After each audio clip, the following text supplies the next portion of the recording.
Yhtään veikata, että mikä se sinun lahja voisi olla.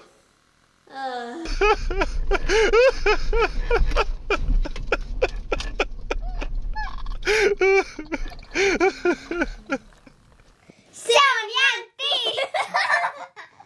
No niin, moni teistä tietääkin, että minä olen Niko ja tässä minun vieressä on Eemeli. Kyllä, ja jatkossa me aletaan Eemelin kanssa enemmän tekemään yhdessä videoita. Pääsette tämmöiseen isä-poika-kaksikon pariin touhuamaan kaikkea asioita. Me tosi paljon touhutaan kahdestaan kaikkea näiden videoiden ulkopuolellakin, mutta me ehkä nyt ruvetaan vielä enemmän kuvaamaan sitä, koska Eemelillä on harvinainen syndrooma ja mitäs sulle lääkärit nyt on sanonut viime aikoina, että mitä sulle on tulossa edessä, niin kuin minkälaisia toimenpiteitä? Sydänleikkaus. Kyllä. Ja Eemeli ottaa sen kyllä kunnon bossina vastaan tuommoisen uutisen, mutta tietysti adults ymmärtää, että siihen liittyy vähän semmoista huolta, mutta ei keskitytä siihen, niin me halutaan siksi Eemelin kanssa tehdä yhdessä nyt videoita, että näissä videoiden muodossa on paljon muistoja ja muuta ja toivoa tulevaisuudessa ja niin edespäin. Ja mä oon Eemelille tänään luvannut näyttää jonkun asian, minkä? Lahjan. Kyllä. Eemelillä alkoi kesälomaa, niin pitää Eemelille näyttää nytten lahja. Minä oon ostanut sen asiakkaalta Eemelille. Tässä videossa voin kertoa muutaman seikan, miten on mennyt yrittäjyys. Silloin 2 vuotta sitten, kun aloitin tubettamisen, niin mulla oli hirmu sponssit ja kaikki. Ja ihan minun mielestä riittävän hyvin tuli näyttökertoja. Ja syyskuussa, kun aloitin sen yrittäjyyden, niin lopetin ne kaikki sponssijutut, että ei ole niin sitovaa tämä YouTube. Ja se oli kyllä hyvä päätös, että en sitten saanut burnista tai mitään, väsynyt tuossa liikaa.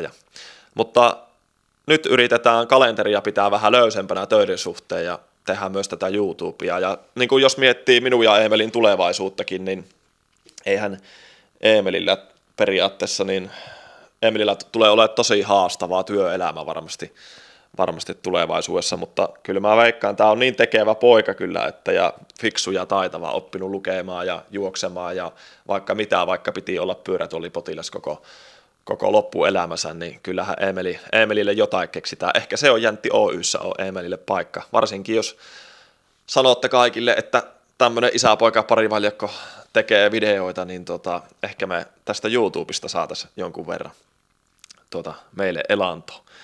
En tiedä, saa nähdä, eikä oteta sitä hirveästi stressiä. Ja tosiaan jatkossa tulee kaikkiin videoihin ainakin jonkun aikaa, niin tulee enkkutekstit. Minä maksan vaimolleni palkkaa siitä, että Sonja tekee meille enkkutekstit näihin videoihin, niin jos sinä olet semmoinen, joka tarvii enkkutekstejä ja haluat tietää Suomesta ja meidän elämästä enemmän, niin kerro muillekin, että jatkossa näissä videoissa tulee olemaan enkkutekstit. Ja on muuten laadukkaat, koska mun vaimo osaa todella hyvin puhua englantia ja kirjoittaa englantia, niin on oikeasti laadukkaat tekstitykset. Mutta tässä videossa Eemelin kanssa tosiaan kerrotaan, miten meillä on mennyt, kun iskä on ollut yrittäjä, ja sitten esitellään meidän uusi paja, koska se pajaremontti ollaan saatu valmiiksi, ja sitten mitäs muuta. Ai niin, se Eemelin lahja pitää esitellä. Esitellään se sitten. Siinä näet, se on yhtä iso yllätys teille kuin Eemelillekin. No missäs me Eemeli nyt istutaan? Sininen lavauta. Niin. Tää on yksi meidän projekteista, mitä me ollaan tässä 3 kuukauden aikana tehty. Te, jotka minua seuraatte Instassa ja TikTokissa, niin te kyllä tiedättekin, mikä auto nyt on kyseessä. Ja tosiaan, tää on V8 myllyllä ja saattaispa olla myynnissä. Että jos oot kiinnostunut, niin laita vaikka, kyllä sä löydät www.seonjantti.fi sivuilta minun puhelinnumeron tai sitten laita jossain somekanavissa kun viestiä, jos oot kiinnostunut. On se tää käyntiin. Ja lähdetään sinne uudelle pajalle esittelee teille tuo meidän uusi paja, kun se on valmis. Tää pari kertaa painaa kaasua, niin se saa oikein ryyppyä. Sehän lähtee.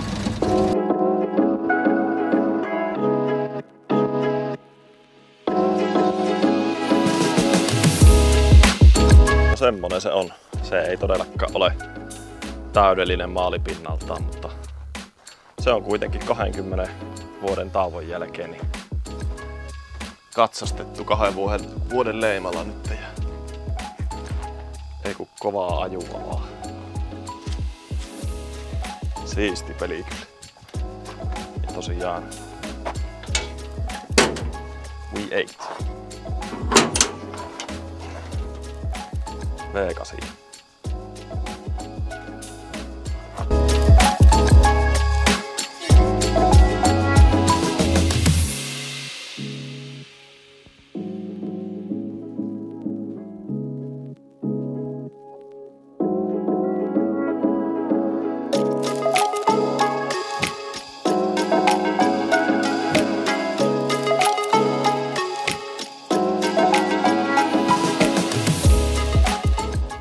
Eemeli esittelee meille nyt uuden pajan. Tämmönen se on. Joo. Kyllä, täällä on isi tehnyt monet autoremontit ja asiakkaiden autojakin on korjattu. Ja mukava kun saa nostettua perushenkilöautot niin ylös kuin haluaa. Tietysti tuo parvi on aina vähän. Sitä pitää huomioida tuota parvea tuossa.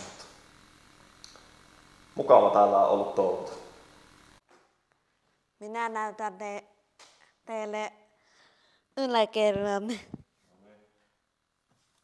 No.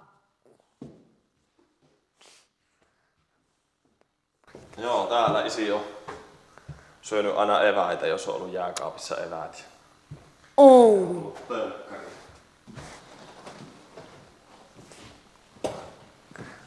Joo, tää on aika lailla semmonen lähellä jo semmoista minun unelmien pajaa. Siitä, jos mä remppaan sen,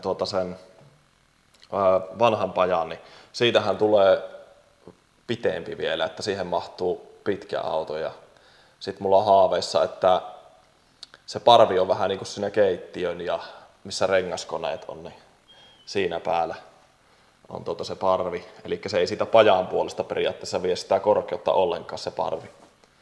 Mutta katsotaan nyt. Pitäisi varmaan kysellä vähän joltain insinööriltä siihen kuvia. Ja se on aika vaikea se katon tukeminen siinä. Että sille pitää jonkunnäköinen korsetti tehdä sille navetan katolle siinä. En minä uskalla jättää sitä. Se tavallaan se kakkoskerroksen lattia tukee nyt sitä, että ne seinät ei pääse ehkä pullistumaan, niin pitää olla hyvät suunnitelmat, miten se kannattaa toteuttaa se omaan pajan remontti. Mutta siinä olisi hyvä, jos kun käyttäisi jonkun muun palveluja, niin kun eihän tässä itsellä riitä aika kaikkea. Tulee itse paljon touhuttua kaikkea muutakin kuin pelkästään tätä Seojäntti Oy-yritystoimintaa. Että aika paljon menee aikaa muihinkin asioihin, semmoisiin tärkeisiin asioihin. Osaatko yhtään veikata, että mikä se sinun lahja voisi olla? Mikä se voisi olla? Lego. Lego. Entä jos se on tämä, jota me äsken korjattiin? Tämä auto olisi sinun oma. Oh! Oisko hyvä? Oli. Se ei ole kyllä takavetoinen, mutta Eemelihan voisi tällä opetella pikkuhiljaa ajamaan. Isi aina opettaa ja voi tuolla pellolla ajaa. Yeah. Rupeisiko jännittämään heti? Oma auto on sulla. Lähdetäänkö kokeilemaan? Joo. Lähdetään, joo, käydään kokeilemaan. Joo. Tuossa Fiatissa ilmeni katastukseen niin paljon kaikkea korjattavaa, että ei ole järkeä tämmöiseen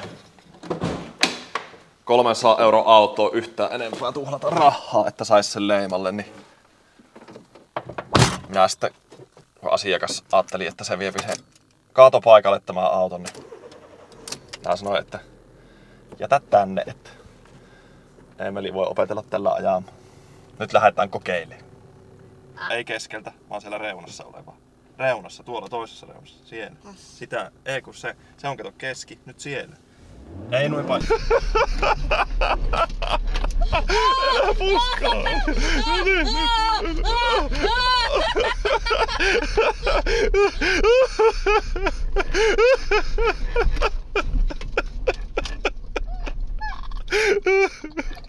No mutta seuraavassa videossa varmaan ajetaan. Tai siis me ajettiin jo, mutta seuraavassa videossa näette, miten se Eemelin ajaminen oikein sujuu. Eemeli tosiaan lähti nyt äitin luokse, tai äitinsä luokse. Ja niin meillä on tosiaan tämmönen uudisperhekuvio, että Eemeli asuu minun ja Sonjan luona ja sitten Elli, minun tytär, asuu pääsääntöisesti äitinsä luona. Ja sitten Eemeli on niin kuin meidän luona ja Elli äitinsä luona ja sitten joka toinen viikonloppu molemmat lapset on aina jommankumman vanhemman luona. Mus vaihan jarrupalat vielä pakettiautoon. Mutta joo, se yrittäjyys, niin se nyt ei, se alku ei mennyt kovin hyvin siinä, kun vähän hain starttirahaa myönnettiin mulle ja sitten kun oli ensimmäisen maksatuksen aika, eli ensimmäinen päivä, kun odotin sitä yli 700 euron kuukausittaista rahaa, niin mulle ilmoitettiin, että hei, eihän sulle voikaan tätä antaa, että, koska sä saat omaishoitajan tukea. Ja mulla on se pieni omaishoitajan tuki, niin ei se on huomattavasti pienempi kuin se starttiraha, mutta no joo. Siis että tuo menettämisen tiesi vasta niin kuin jälkeenpäin, koska muuten olisin varmaan jännittänyt liikaa sitä yrittäjyyden aloittamista. Onhan se kivaa, kun kyllä kuitenkin aika paljon on löytänyt asiakkaita tosiaan tätä kautta, somen kautta, niin kun opitte tuntemaan minut, niin uskallatte ottaa sitä yhteyttä. Se on ollut kyllä mukavaa. Se on jotenkin kiva mennä semmoisen asiakkaan luokse, joka tuntee minut jo valmiiksi.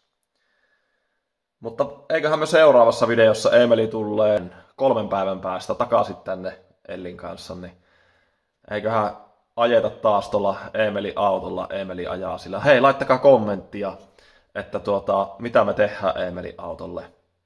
Avoautoa ei välttämättä tehdä nyt, koska Seatin kanssa tuli aika paljon ongelmia siitä, että sitä vettä pääsee sinne auton sisään, että olisi pitänyt joku pressu laittaa siihen päälle, kun jätti sen tuonne ulos säiliin. Hei, laittakaa nyt kommenttia, tykätkää, kertokaa kavereille, että tämmönen tubettaja löytyy ja yritän jatkossa olla aktiivisempi ja kuvataan enemmän Eemeli ja Niko kontenttia. Mutta kiitos kun katsoit videon ja palataanpa seuraavassa videossa asiaan. Moro!